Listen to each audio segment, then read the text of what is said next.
Bonjour à tous et bienvenue sur la chaîne Foot Savoir. Cette vidéo est sponsorisée par Audible, numéro 1 des applications de livres audio et de création audio. Si cela vous intéresse, restez jusqu'à la fin de la vidéo pour en savoir plus. Et pourquoi ils se jettent comme ça sur des télés, des micro-ondes et autres robes Disigual. Tout simplement parce que ces produits ont des prix cassés jusqu'à 75% de réduction. Un énorme pic de consommation inventé par les Américains dans les années 50. Prenons un calendrier et vous allez comprendre. Aux États-Unis, Thanksgiving est célébré le 4e jeudi du novembre et c'est une fête très populaire qui suit donc un long week-end prolongé. Fait très rare de l'autre côté de l'Atlantique. Du coup, les gens sont libres et disposés pour consommer. C'est à cette période que les traditionnels cadeaux de Noël sont faits. C'est dans les années 50, berceau de la société de consommation moderne, que ce phénomène a débuté et s'est poursuivi. Au seul des États-Unis, on parlait de 67 milliards de dollars dépensés chaque année pendant le Black Friday. S'ils étaient un pays, le Black Friday serait le 106e mondial. Pour juste 3 jours de consommation aux États-Unis. Alors pas de grasse matinée, on fonce au supermarché. Au début des années 2000, le phénomène est arrivé en France.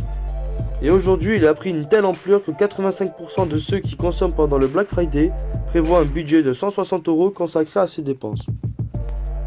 La preuve de l'ampleur que cet événement a pris en France, 85% des consommateurs français prévoient d'acheter pour une dépense moyenne de 160 €. 50% des personnes interrogées expliquent qu'ils n'ont pas forcément des objectifs d'achat lorsqu'ils se rendent dans les magasins. Ils avisent en fonction des offres proposées. Pour 16% d'entre eux, ce qui les motive en premier lieu pour consommer lors du Black Friday, c'est de faire des économies sur les cadeaux de Noël. Les produits, mode et électroniques sont les plus achetés lors de cet événement.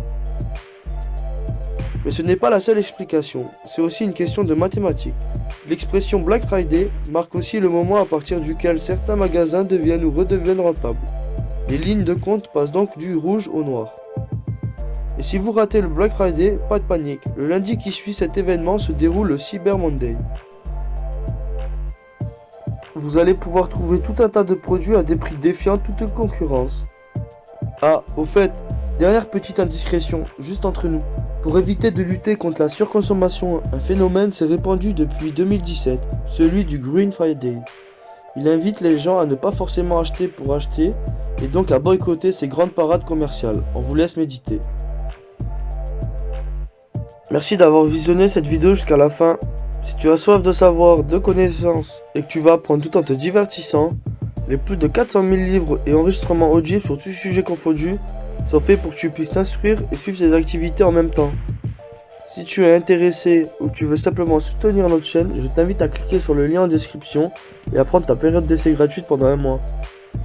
N'oublie pas de t'abonner à la chaîne et de laisser un like si tu as appris des choses ou que tu as aimé nos explications, ainsi qu'activer la cloche pour être tenu au courant de nos prochaines sorties de vidéos.